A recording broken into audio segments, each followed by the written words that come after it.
Hey everybody, Bob Olson here with Afterlife TV. You can find us at afterlifetv.com. This is where we talk about life after death and answer the meaningful questions you have around that subject. Today's show is sponsored by Best Psychic Directory, where you can find psychics and mediums and tarot readers and animal communicators and energy healers all in one spot. Over 900 of them, in fact, where you can search by location, search by specialty. You can read reviews that people have left about them, which is my favorite part. And they've all been handpicked by me. It's taken a long time. I started this many years ago, and here we are. Hard to believe there's that many people on one directory, bestpsychicdirectory.com.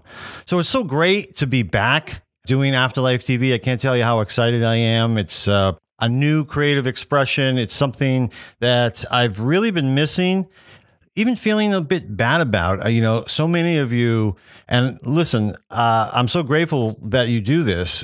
You've told me through social media, through email, how much you love the show and how much you have missed it.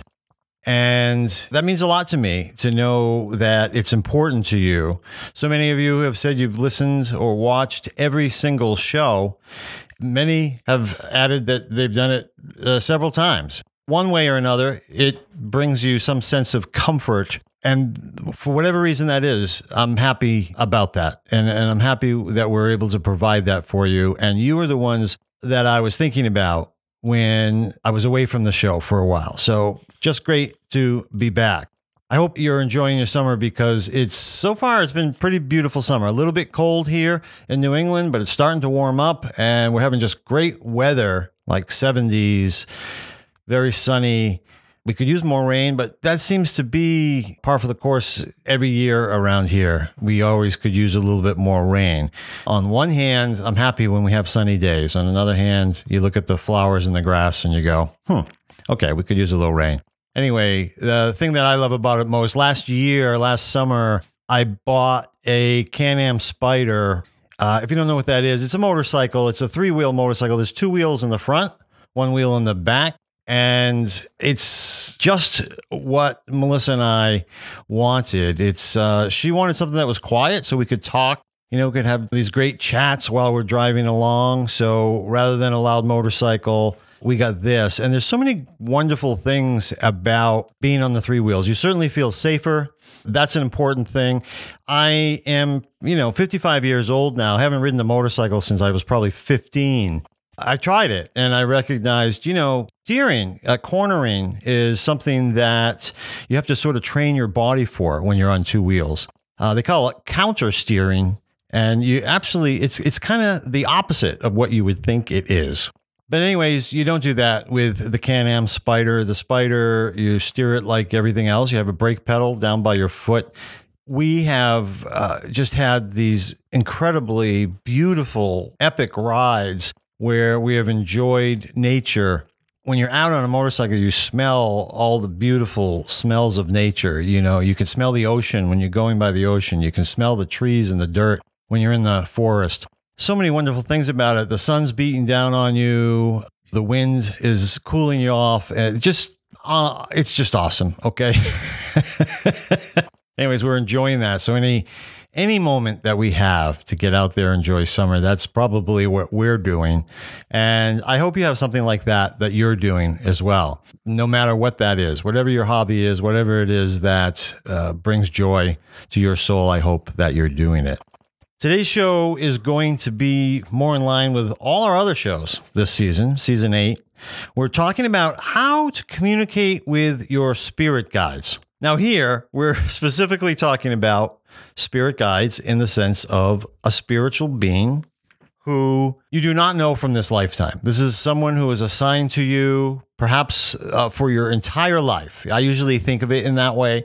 Guides that might be assigned to you from the beginning of your life to the end of your life, and they help to guide you. And really, they're, we talk about soulmates. They're a soulmate in a sense, because you have entrusted them with guiding you throughout your life. And for most people, you don't even know they're there, especially people who aren't interested in the subject. they're not even aware that they have spirit guides guiding them in the many ways that they do. This show is going to be how you can communicate to your spirit guides. And it's really important that you do that. It's important. And that's what the Magic Mala, my last book, is really all about. It's about finding new ways of communicating with our spirit guides about what we want in our lives, what we like in our lives, and expressing, hey, we'd like more of that. You do that through gratitude. You know, you thank them for the things that you're grateful for in your life. And that's a way of saying, I want more of that. Unfortunately, what most of us do is we complain about the things that we don't like in our lives. We worry about the things that perhaps might never happen, but they're what we fear. And we often worry not only in our minds, but out loud. And so the typical person, in fact, spends more time doing these things that are in the negative. This is what I fear. I don't want this to happen. And so I'm going to talk about it. This is what so-and-so said to me, and I didn't like that, and I'm going to talk about it. And every time we give energy to things that are in the negative, that is sending a message to our spirit guides.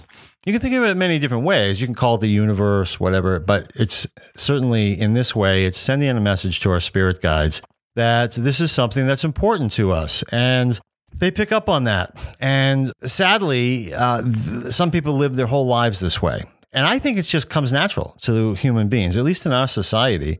And so one of the things we need to do is retrain ourselves to do the opposite. We need to retrain when we're thinking negatively, even just, did I say that right? Thinking negatively. When we're thinking in that way, we need to have an awareness and catch it and go, oh, I'm going to change that thought. And I'm going to think of what I actually want in my life, not what I don't want in my life. And you think of something very positive. When you add emotion to that thought, and again, this would be a positive emotion. I mean, you might be crying because you're thinking about giving your spouse something that would really bring great joy to him or her. Then when you think about that, you might be crying, but you're feeling a great positive emotion about the possibility of being able to do that. That's sending a signal to your spirit guides that this is something that I would like to do. Help me do it.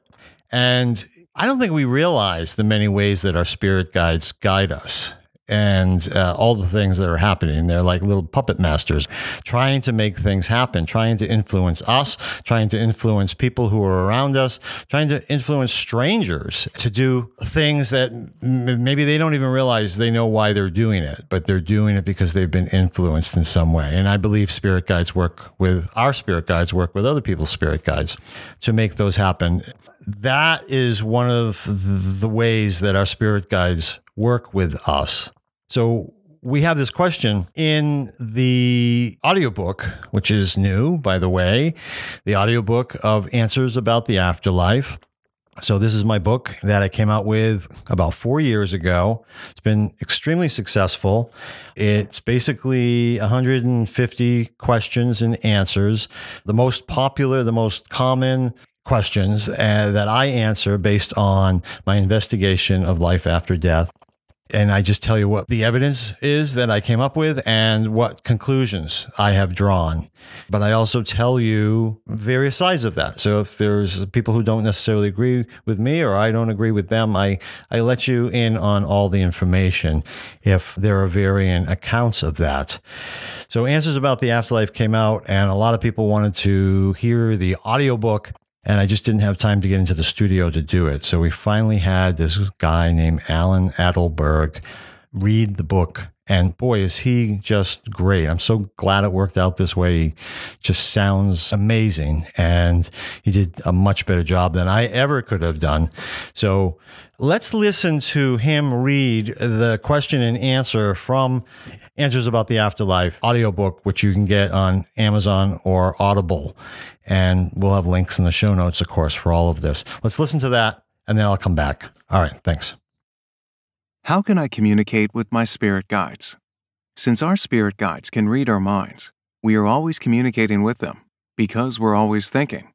But since it's common that we send out mixed messages by thinking that we want one thing, and then following that with a thought that we don't deserve it, or are never lucky enough to get such things, it's a smart idea to take the time to communicate directly with our spirit guides.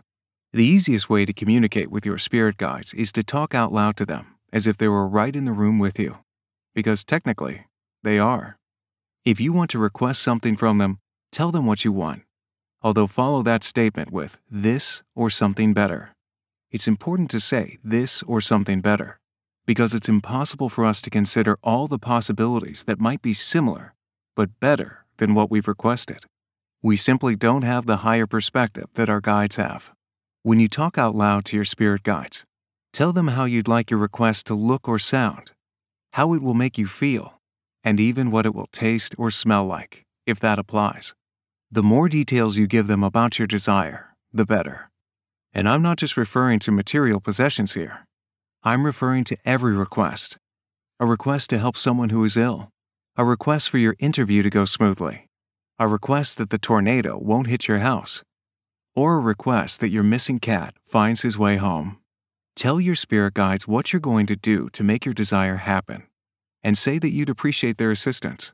Too many people ask their guides for something and then just wait for them to make it happen. If all you're doing is sitting on your sofa and watching TV while waiting for a modeling agency to discover you, or a publishing company to offer you a book contract, that makes it pretty difficult, though not impossible, for your spirit guides to help you.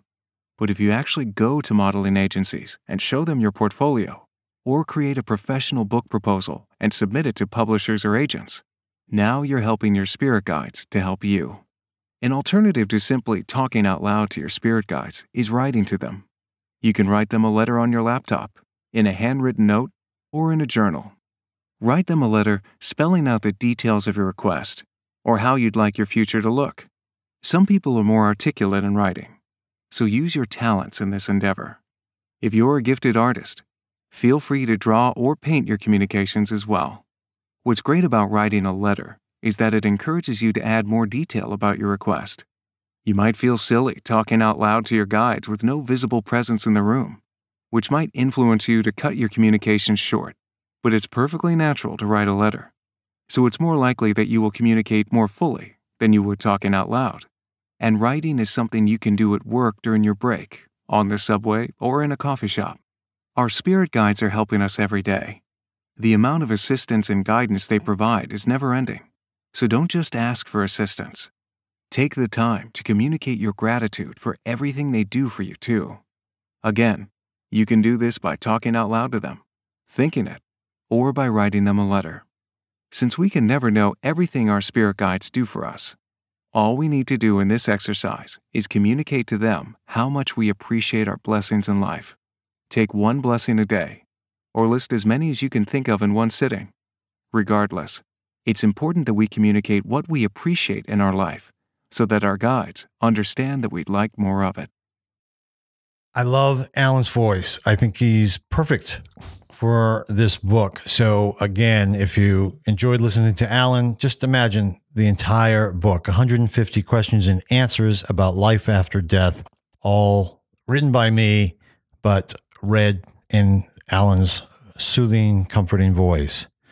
Anyhow, what I want to say about this, just to finish up, is that I talk about this or something better. You know, you should always add this or something better. Look, one of the things that I teach in the Magic Mala, my other book, is that the easiest way to do this when you're communicating with the spirit guides, like consciously, purposely communicating with your spirit guides, is to find a way to write down what you want. We call this an intention. All right. An intention is just, what do you want in your life? And that can mean anything. This can mean a circumstance that you want.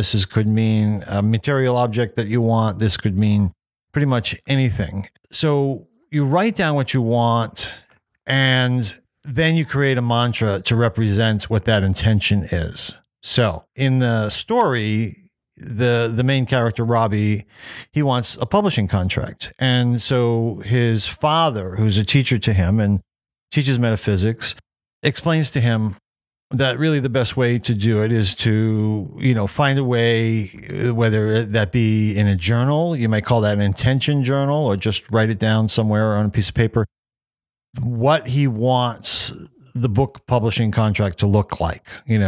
What company does he want to be published by? How much does he want to get for an advance? All the details that he can possibly think of. If, for instance, you were dreaming about owning a new home, you would do the same thing. You would write, what does that home look like? Where is that home located? About how much does that, home cost?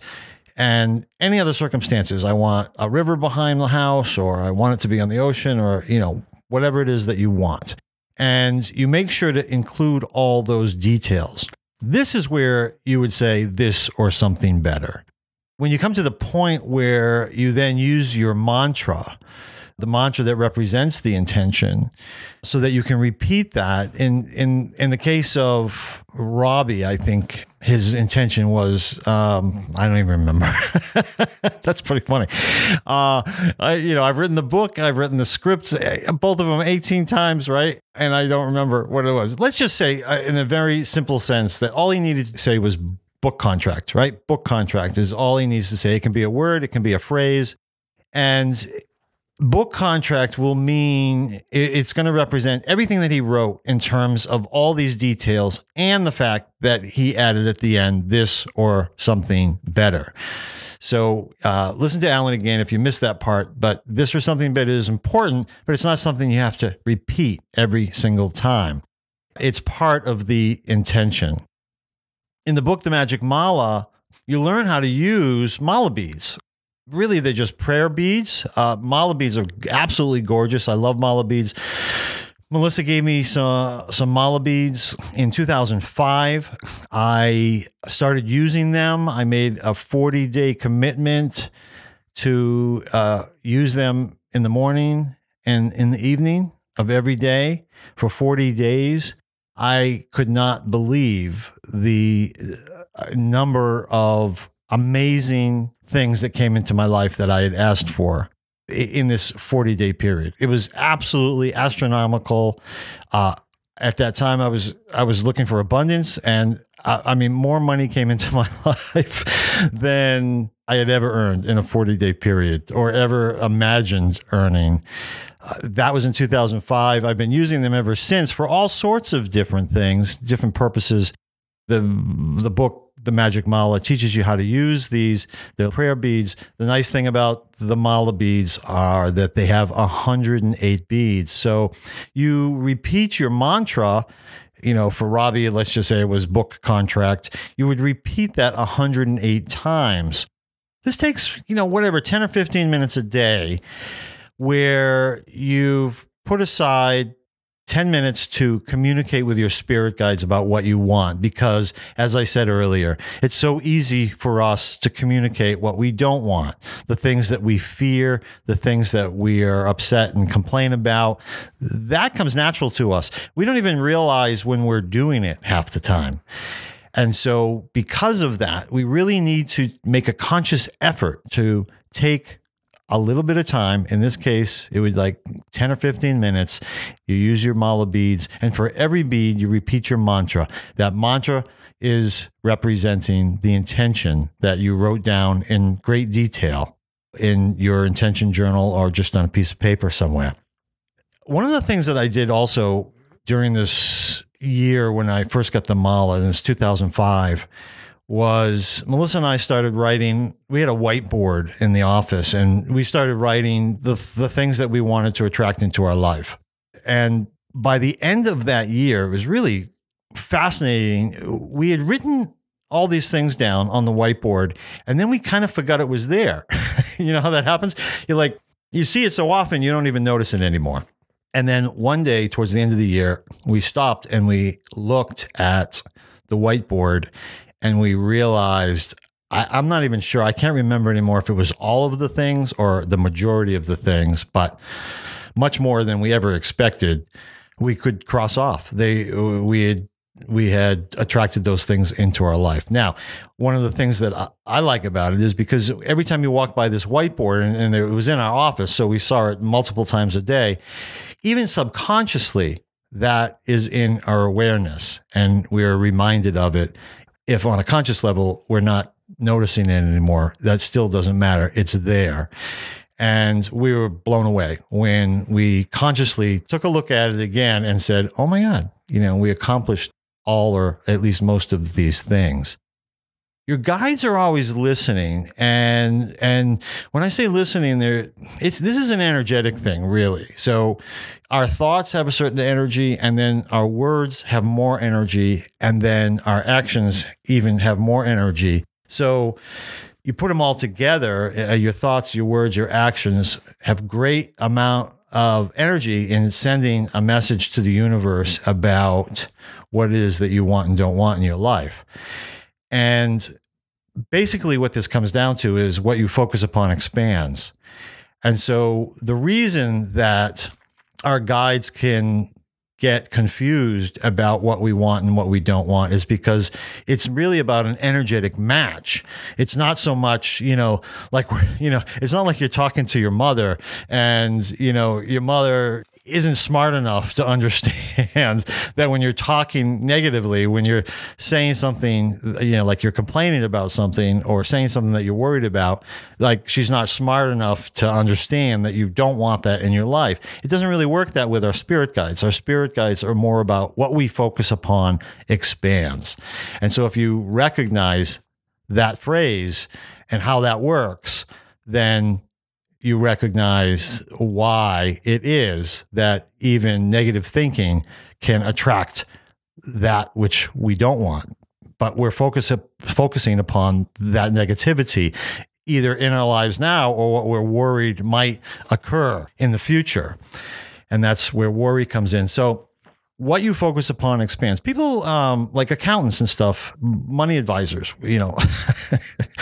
whatever they're called, financial advisors. Thank you. They will tell you about this. When you start to pay attention to your money, when you start to focus upon a savings account or how much you're putting away, that sort of a thing, that will expand because you are now focusing on it. When we don't think about it, when we don't pay attention to it, those things tend to be neglected and we don't give energy to them, so they don't expand. But this can work, again, in the positive and in the negative. So just very important. I highly recommend that you listen to the Magic Mala on audiobook. That audiobook is available as well.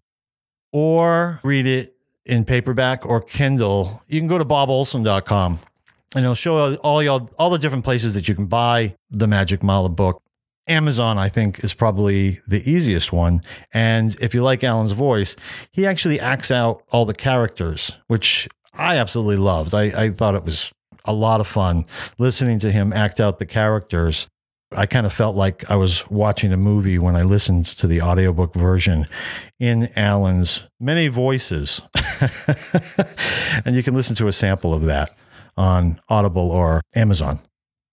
So spirit guides. Spirit guides are those spiritual beings that you have not shared this lifetime with.